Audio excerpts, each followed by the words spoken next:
Halo, Assalamualaikum. Selamat pagi anak-anak. Bagaimana? Semangat hari ini? Nah, hari ini kita akan belajar tentang perkembangbiakan hewan.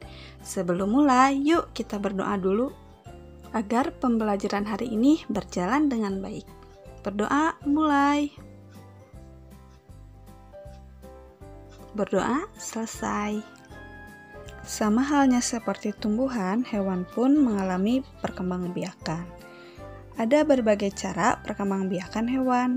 Perkembangbiakan hewan dapat dibedakan menjadi dua, yaitu perkembangbiakan generatif atau secara kawin dan perkembangbiakan vegetatif atau perkembangbiakan tidak kawin. Perkembangbiakan generatif pada hewan terjadi dengan 3 cara, yaitu ovivar atau bertelur, vivivar atau melahirkan, dan ovovivivar bertelur dan melahirkan. Apakah ovivar itu? Ovivar adalah hewan yang berkembang biak dengan cara bertelur. Contohnya ada penyu, burung, dan ayam. Lalu, apakah vivivar itu? Vivivar adalah hewan yang berkembang biak dengan cara melahirkan. Contohnya ada sapi, kucing, kuda, dan masih banyak hewan lain yang berkembang biak dengan cara melahirkan seperti harimau, singa, gajah, tikus, rusa, kuda nil, dan sebagainya. Lalu, apakah ovovivivar itu?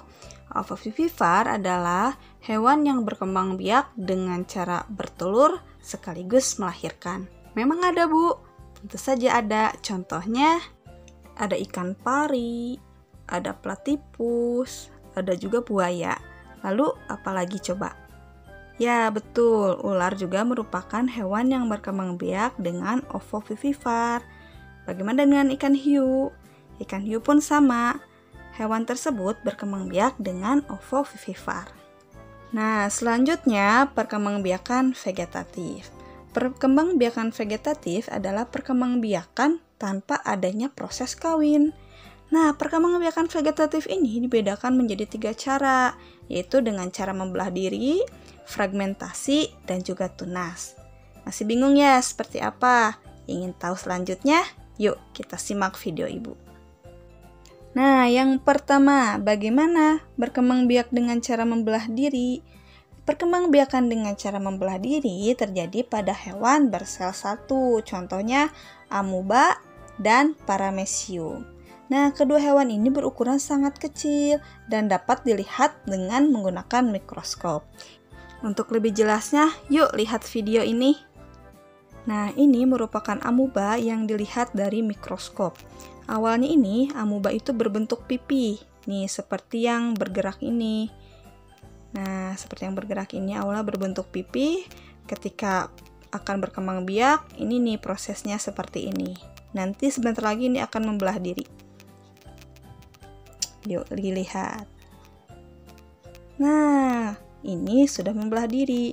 Ini inti sel tersebut sudah terbagi menjadi 2. Nah, selanjutnya perkembangbiakan dengan cara fragmentasi. Apa sih fragmentasi itu?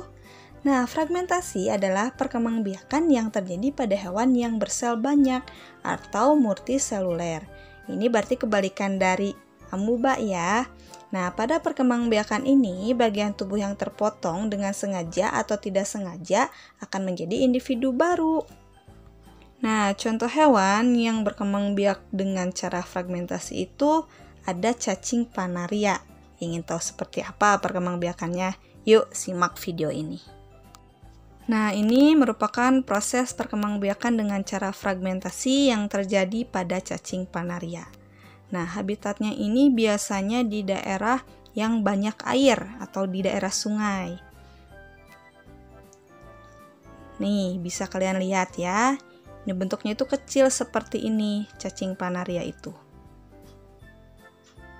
Nah, ini dilihat menggunakan mikroskop. Nih, ini akan melakukan percobaan ketika cacing planaria dipotong badannya ya. dipotong menjadi beberapa bagian.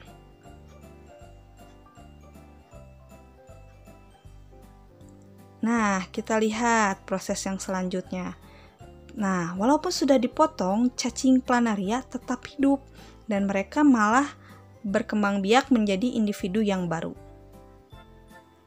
Nah, bagaimana? Sudah paham?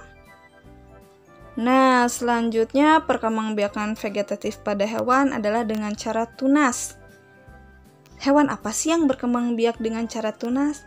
Nih, salah satu contoh hewannya ada hidra. Hidra ini merupakan hewan tidak bertulang belakang. Hidra ini biasanya hidup di air tawar. Ingin tahu prosesnya seperti apa? Yuk, simak lagi videonya. Nah, ini merupakan ilustrasi hidra di bawah dasar laut.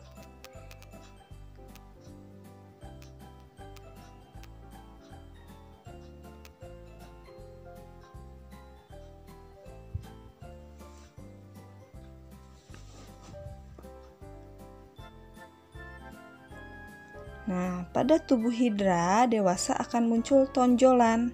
Nah, tonjolan seperti ini ya. Nah, tonjolan tersebut akan terus-menerus tumbuh dan membesar. Nah, ini tonjolan ini nanti akan membentuk tunas.